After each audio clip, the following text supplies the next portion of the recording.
Ladies and gentlemen, I would like to introduce you to abject evil. That is the story about Joe Biden wiping $127 billion in debt for 3.5 million borrowers, wiping student loan debt. And you know, the funny thing is, I tweeted this, and there are many people that are saying, how is it evil to forgive this debt? Ending the debt for these struggling borrowers? Now, I will tell you this. I am in favor of a form of student loan forgiveness, and that is the interest, not this blanket forgiveness thing that they're pulling off. You see, what Joe Biden is doing is bribing voters because he's losing. And I'll tell you why it's abject evil. College degree holders, on average, are the highest income earners in the country. Now, a college degree doesn't guarantee success, but this is a trend we see. Joe Biden has decided to inflate the economy, stripping you of your purchasing power and paying off the hard assets of the highest income earners in the country. Now, I know there are a lot of people on the right who say taxation is theft and all of that stuff. And I'm like, I'm going to attack this one from the left. The idea that you would tax the poor to pay the rich is the antithesis of what they claim to want to do. But that's, of course, what the left wants to do, because their socialist values have never been actually about socialism, communism, or the working class. Do you know who cares about the working class? People who understand the value of hard work and who complain about how taxation is stripping away the buying power of these individuals, their ability to save up, etc.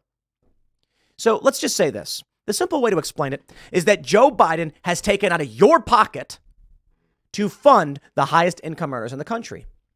He is the opposite of Robin Hood. He is stealing from the poor to give to the rich. Now, in all fairness, Robin Hood wasn't stealing from the rich to give to the poor. He was stealing from the government. I love that. People are like, Robin Hood stole from the rich and gave to the poor. No, he was looting the government coffers because they were taxing people heavily and then giving it back to the people. Much different. And it's funny because he's a folk hero.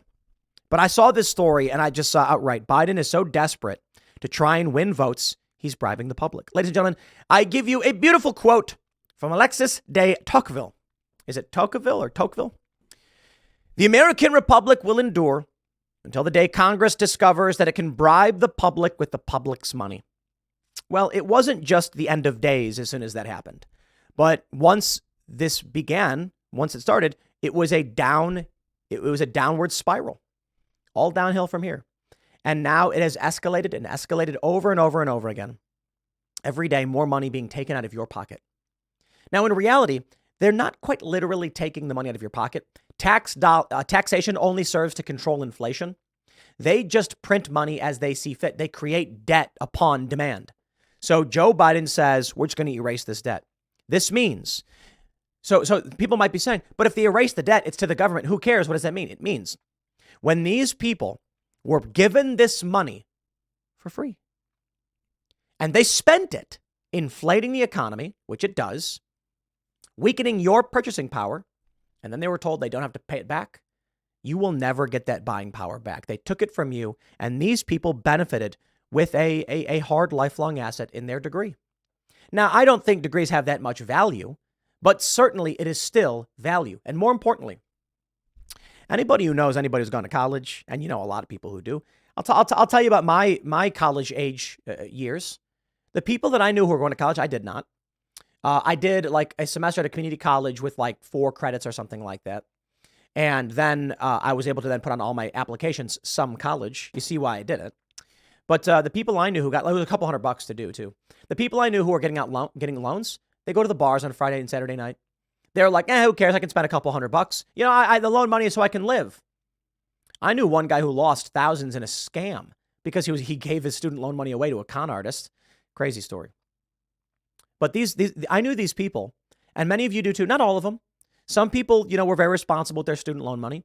But I knew tons of people. I'm like, you're paying to be in this place. You're goofing off. You don't know what you're doing. You don't know why you're there. They treat college like they treat high school. Now, high school is a waste of time for the most part as well.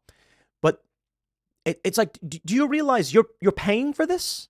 That you are choosing to get a loan, and now they're going to get all paid back.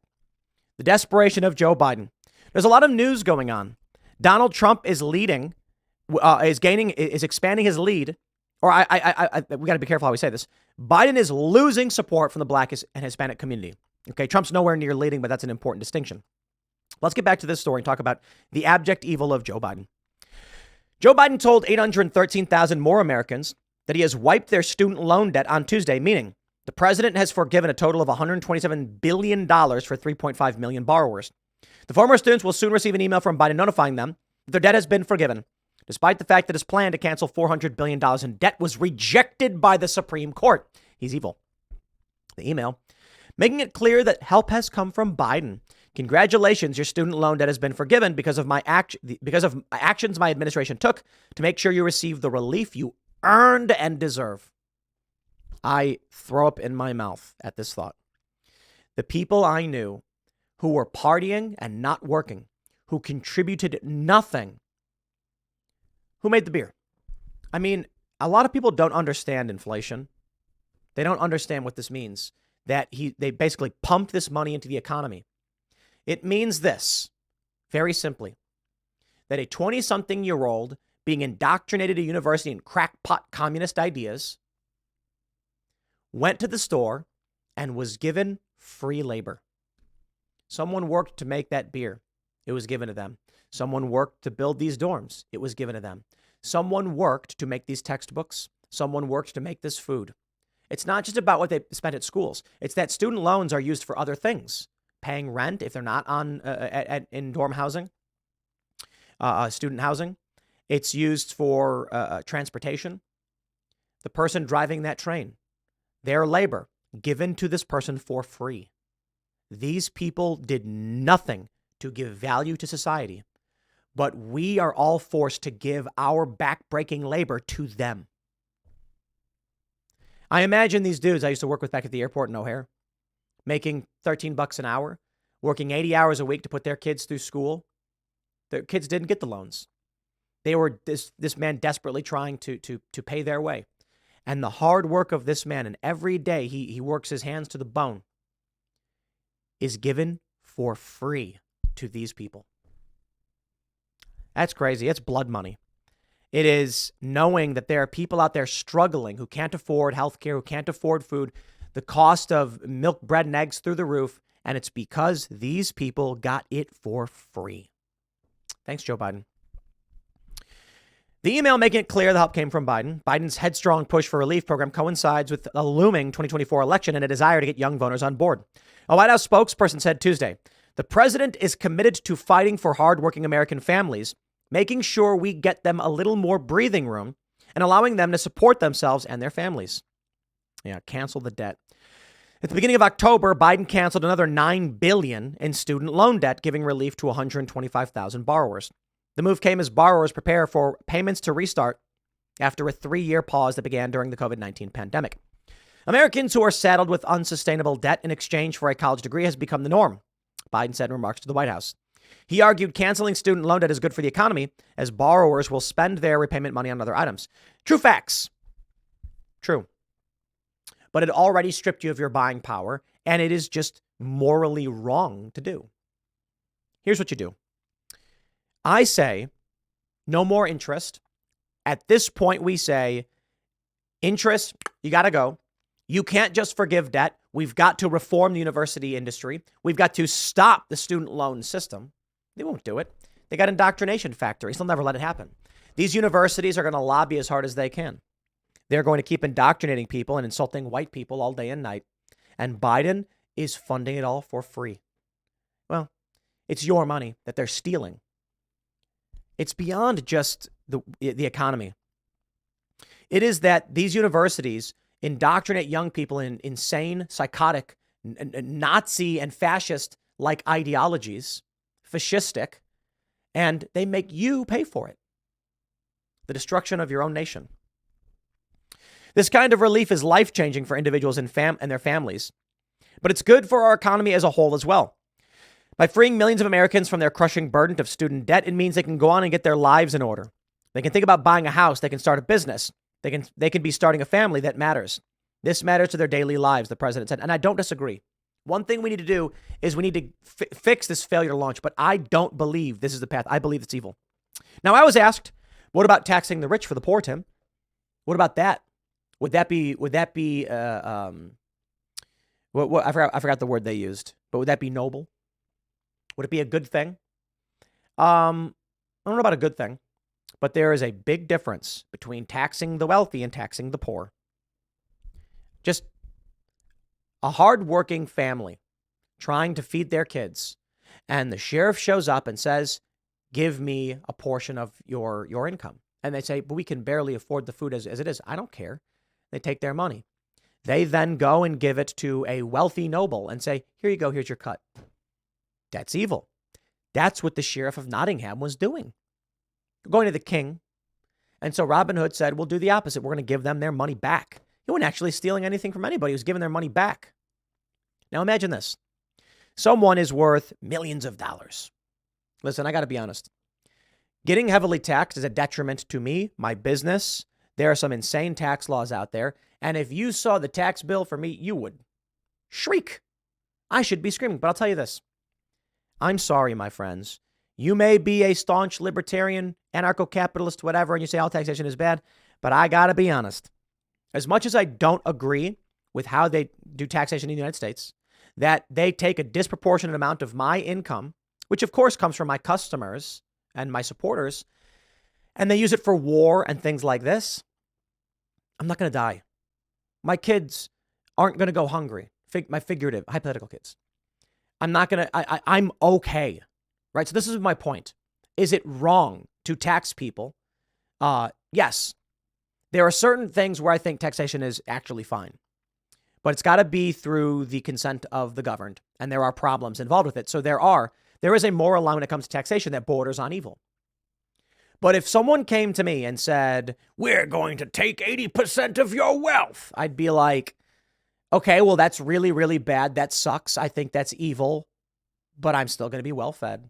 I'm still going to have a home. I'm going to be doing better than most people. So while I think that is wrong, and actually 80%, I'd argue, is you're now into the evil territory because this creates societal problems.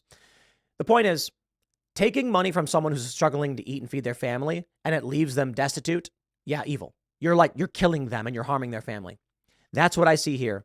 Stripping the buying power of working class people who are living paycheck to paycheck to make ends meet is creating this mass scale of problems for everybody. Taxing the rich is just, can cause economic issues. It's morally and individually wrong to a certain extent. I don't think taxation is theft. I really don't, and I never will. I think that the misappropriation of taxation is fraud. I think the government spending our tax dollars on things we don't get to vote on is theft. That's for sure. But there are a lot of things where I'm like, I'm fine with it. That's just me. It's my opinion. Now, if you think taxation is theft, you have a right to, and you are correct in your assessment. Someone doesn't have a right to just take your money without your consent. However, there's a lot of challenges I see that give me a more nuanced view than just saying taxation is theft. And that is, we have security no matter where you are in this country. And some would say, yeah, but I never voted for it. Yeah, but you were born into it. Certainly, we can reform these things by voting, electing Republicans or Donald Trump, and changing tax laws and things like this. And Trump was doing that. So that's the system by which we change it. But it's not just theft. This is theft. Forgiving loans off the backs of the working class is theft. And I'll tell you why Joe Biden is doing it. And it's obvious. Real clear politics analysis. Not only can Trump win, right now he's the favorite to win. Duh. It's a Hail Mary. I just like to point out the absurdity of forgiving student debt, but then hoping people will vote for it. Dude, you already forgave their debt. Here's the play. What Joe Biden is hoping is that there are many more Americans who have not had their debt forgiven, or there's still much debt held by many people. And he's going to say, I'm going to keep doing this. And they're like, I got to vote for this guy. He's got to stay in. But you've already forgiven the debt of a lot of these people. I don't see why they'll now vote for you. They'll be like, okay, whatever, I guess. Now, get this. He forgives these people's debt. Vote for me. I'm forgiving your debt. And then Donald Trump goes, yes, but now I'm going to cut your taxes. So you keep more. Okay. So the logical assessment is I already got my debt forgiven. Now I want to keep the money I'm making and not giving taxes. I want to vote for Trump. Trump's going to give you that tax cut, baby. That's what it's all about. I love these celebrities who are publicly mum or associate with anti-Trump personalities, but then they secretly go and vote for Trump because they want the tax cut. And there's a lot of them. I am honor bound not to say their names because it's not for me to reveal this information. But oh boy. I know a lot of people are always saying things like say the name, but I take my honor, integrity, and loyalty seriously. So to explain, there are a lot of things I know. And there are people who have confided in me and at great risk to themselves have said, this is off the record. We don't, and I say, okay, fine. Do I think they should publicly call these people out? They should, but it's on them, not me. But that being said, when you're working with sources, you gotta respect the information you can get, and it is what it is. It's far from perfect. Now, if there was ever a thing I was told that I think would have grave consequences for this country, and someone said, don't say anything, I'd be like, bro, you can't. Like, some things you have to. But like the name of some celebrity who's actually a hypocrite, not so much.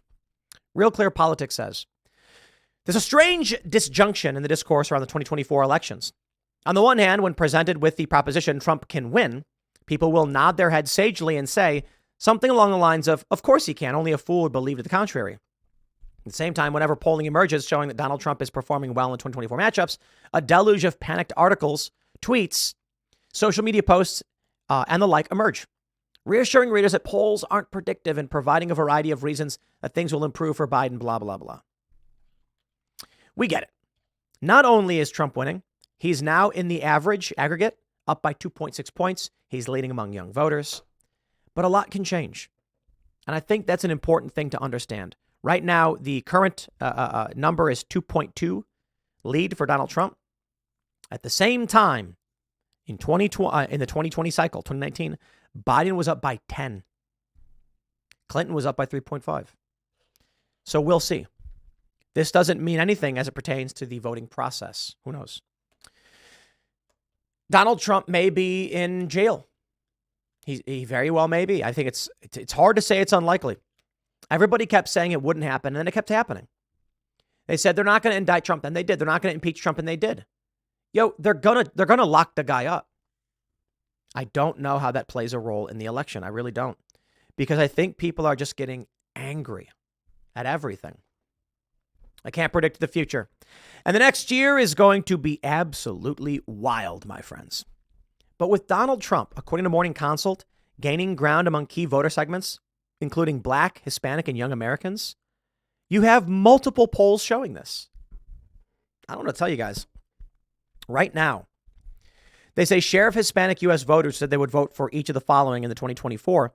It's gone up for Trump, and I think they're making it very difficult for us to actually see the number because this stupid arrow on X. What is it? 38? Is that 38? Hard to see. You see how I got to do this? Yeah, it's 38. Look at this. 38 to, I think, support for Biden is 46. Wow. Now let's take a look at this one. What do we have for Trump? Also made gains among Black voters.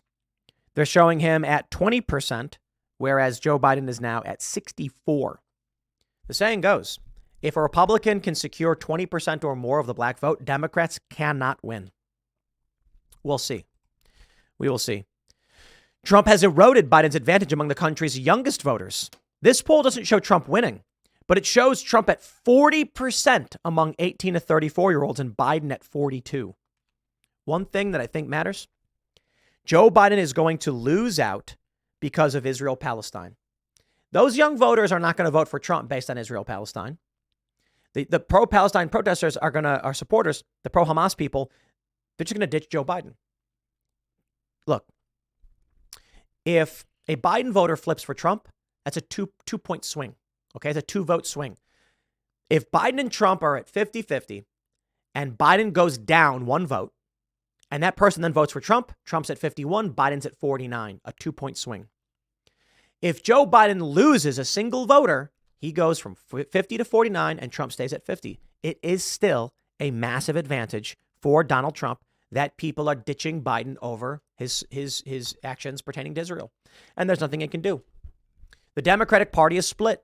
Young radicalized voters want Hamas. They do. They like Hamas. They like Palestine. More moderate liberals, they're pro-Israel. I mean, I think any reasonable and rational person is not pro-Palestine. Sorry. I'm going to say it. Now, hold on.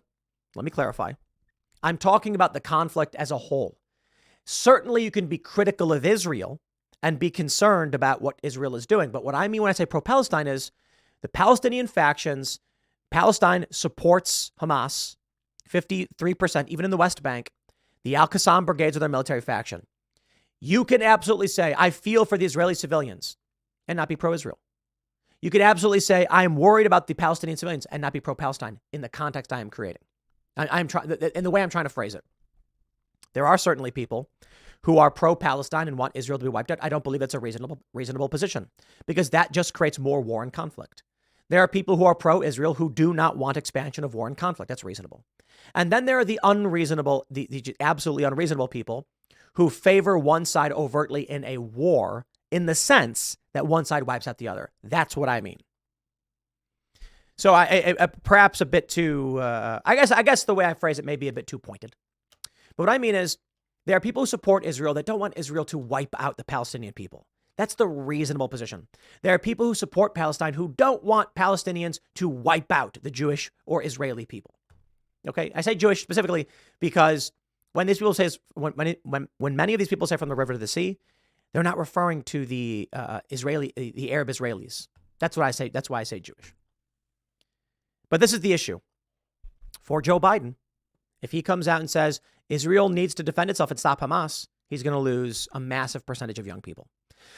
If he comes out and says, look, the Palestinians have a right to fight back, they're being oppressed, he's going to lose everybody. So I got nothing for you, man. Democrats are screwed. Joe Biden forgiving debt, that ain't going to save him. We'll see.